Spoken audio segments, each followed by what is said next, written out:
Are the markets posing a risk similar to 2008? Watch this video to find out. And welcome to Greg's Trading Place. In this video, I'm going to be going over the SPY in depth. I'm going to be going over a few tickers that are good for potential longs and a lot of tickers that are good for shorts. There's going to be more shorts than longs, but it's always good to look at both sides. So let's get right into it. First up we got ES on the right. This is the futures. These are moving continuously. And on the left over here, we have SPY. And these light blue lines represent the edge of the expected move for the week. So you could expect SPY to not really go much higher than this like 375 area. I highly doubt that it'll get above 375. It could, but it's less likely to. It's likely to bounce back in, or if it gets above it, it's likely to snap back into that area. On the downside though, SPY 350 is the lower edge of the expected move. Now I do think that we could breach that to the downside and go a little bit further down to something like 340. And so we'll talk about that in a bit. And again, last week was an interesting week. We had the bear flag. We broke down. We closed the week bearishly last week, but Monday, they gapped it up. So guess what? That's a jab. You reclaim the support, and that led to a multi-day short squeeze. But then the rally started to stall just a little bit. We had a bullish day right over here, closing near the highs. But look at this. We're right in front of that critical resistance of about 382. And again, we were talking about how you could sell like 382, 385 strike calls because there's a lot of overhead resistance at that area. But we never even got to that level. We kind of just peekabooed above, closed in. We had a bearish tail candle on Thursday. And so Thursday into Friday, it was pretty interesting because we were more likely to gap down than we were up based on that candlestick formation. And that was independent of the jobs report. Of course, there could have been a bullish jobs report reaction and we could have squeezed higher, but we were more likely to sell off based off the overall trend being down. And now we're really starting to accelerate the trend to the downside. So these are called basically decelerating trend lines, where the trend lines are starting to get steeper and steeper. This is a CMT, a chartered market technician term. I've got my CMT level 2 exam coming up in December. Lots of fun stuff has been going on with Weenie Trades, or at least in Greg's life. So pretty interesting stuff. Saturday, we had the alumni swim meet. Got first place in all my individual events. Not the relays, but it was a lot of fun. Had some good times and getting faster and faster each and every year without even being in college, which is super fun. So stay in good shape. It's good for the brain, good for the body. But we got this decelerating trend overall in the SPY. And what might happen is we might break down. The sell-off might start getting more and more aggressive because we're getting to that pinching point where we've already bounced off this support level. Now we're coming back into this support area. Sure, we could bounce. We already did. Okay, we might find a little bit of support early in the week. We might find a lot of resistance in the middle of the week, probably around the 368 to 369 level on SPY. So I might be interested in longer dated put options if we get into 369 on SPY and then we start to roll on over. Otherwise, if we're starting to aggressively bounce, I'm going to do something like sell 375 strike calls. So again, leaning with the bearish tilt, but short term at the beginning of the week, we could be bullish, although the futures are already gapping down. They're down 0.63%. We'll see if we don't get a little bit of a recovery on this. Again, it was a big down day on Friday, just no bids whatsoever. And so really interesting on the SPY. I was short XLY Thursday into Friday. Come join us for Thursday Night Live with Club Romulus because we were talking about weak sectors and XLY was one of them that had some meat on the bones.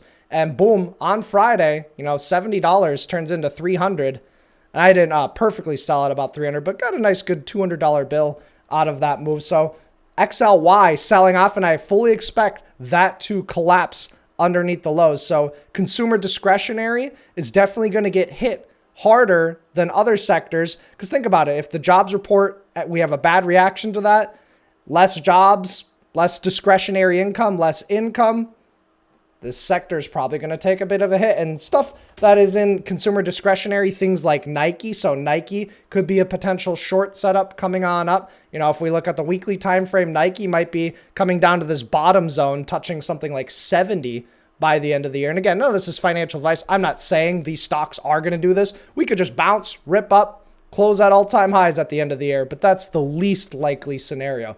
The more likely scenario is that we drop from here. So Nike probably coming down to this like 75 area mid-December based off the option chain expected move. And this might have a little bit of meat on the bone. So watch out for a potential Nike short. Also watch out for Microsoft, MSFT, coming towards the lows over here on Microsoft. This could break down. I would like it if it bounced one more day, because then you get a little bit more meat on the bone. Otherwise, if you short it right away, it might do something where it breaks down and then snaps back up, versus if you get it after a bounce, it has more room to potentially drop. So Microsoft, it's a popular company, but sometimes the bigger they are, the harder that they fall. So be careful with something like that. Check out the tech sector as well. The tech sector probably going to be a little bit more weaker than other sectors, because they're going to get hit a little bit harder based off the raising rates. So that's, just some fundamentals behind that. But look for the XLK to potentially come down to this like 104 area before finding some actual real support. So just be careful on, these patterns. These patterns are big bearish breakdown patterns.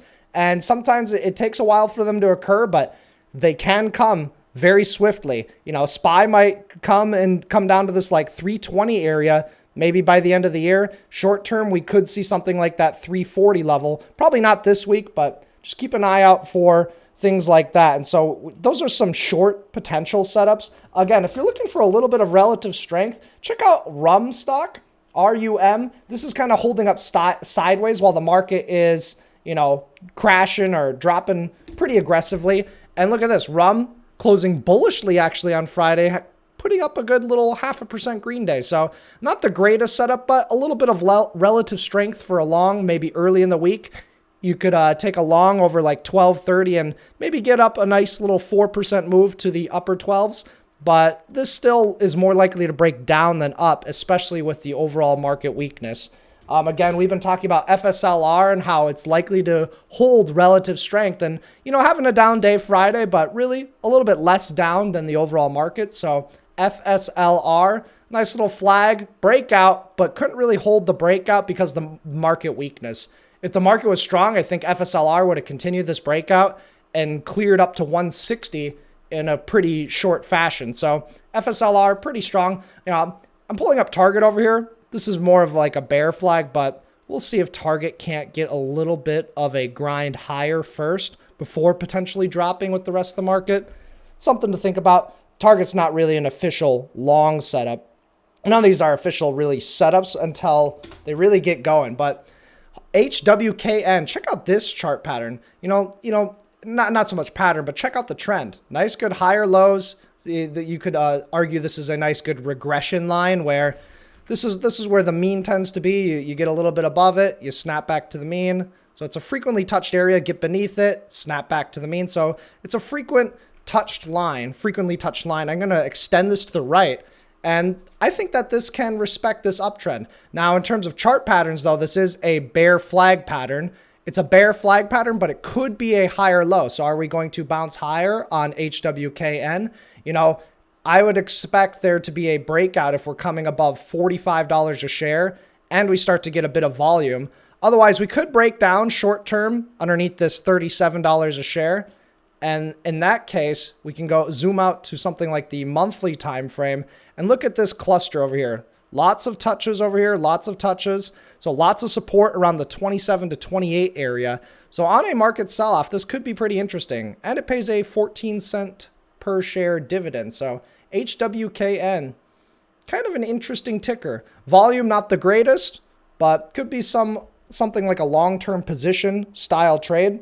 In terms of sectors of the S&P, I think most of the sectors are going to get destroyed. But if there is a long setup, maybe instead of going long the SPY or grabbing SPY calls, maybe consider something like a day trade or a short-term swing trade on XLV to the upside. XLV holding up a little bit stronger than the market. It's not yet underneath its lows, but it could probably get underneath those lows. So check out XLV.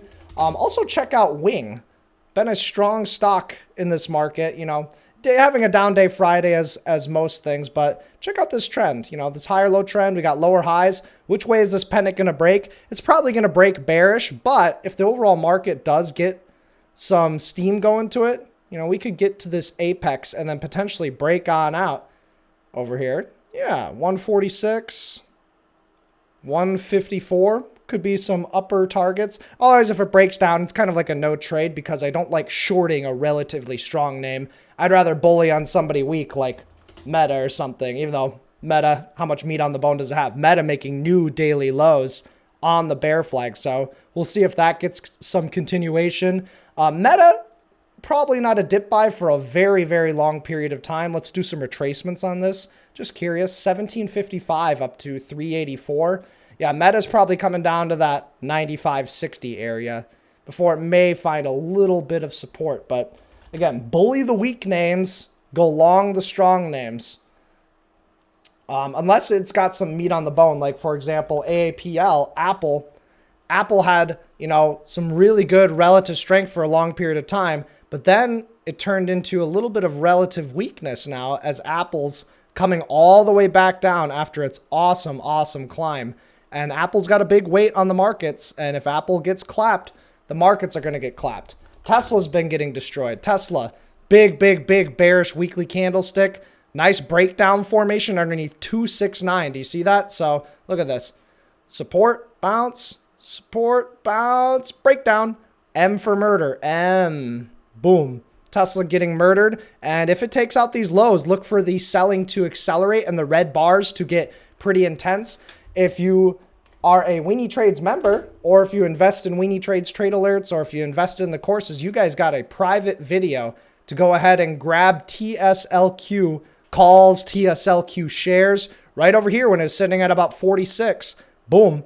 That's now up 8% and knocking on the door of TSLQ all-time highs. And TSLQ goes up when Tesla goes down. So pretty interesting. I wouldn't be surprised if TSLQ gets something like $60 per share plus, especially during the market turmoil. So, you know, Tesla had a lot of goodness priced into it, and now it's just unwinding because I don't think Elon's going to be able to deliver on a lot of the promises that he's made. So those promises might get unwound for a bit. We'll see how earnings are on October 19th after market, 4:30 p.m. Central Standard Time.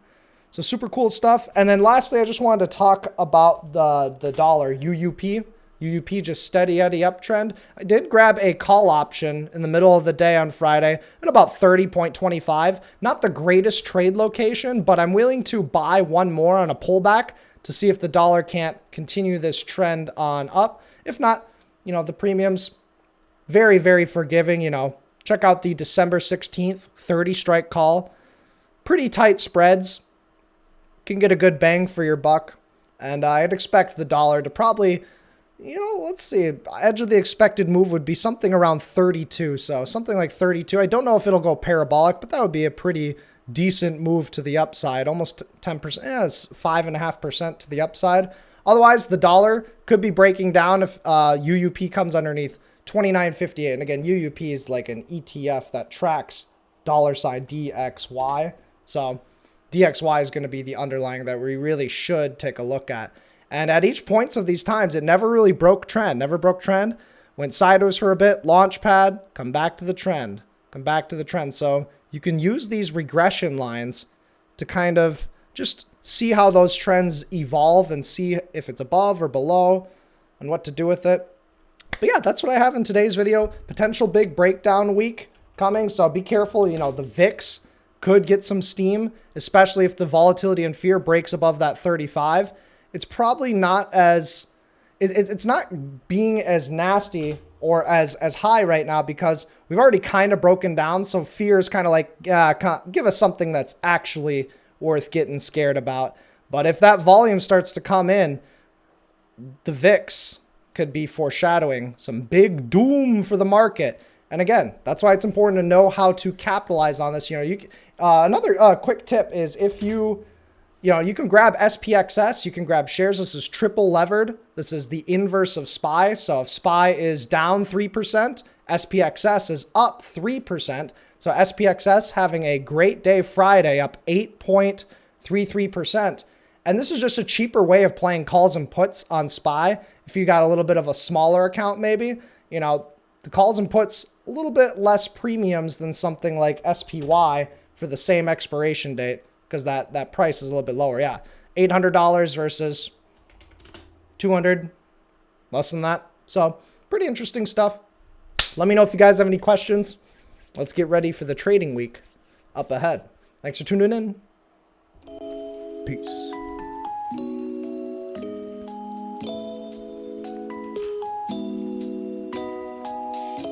Ask me about my positions at Weenie Trades Live. Hope you all had an amazing weekend. Oh, you guys get to see Parker too. Parker says hello. And goodbye.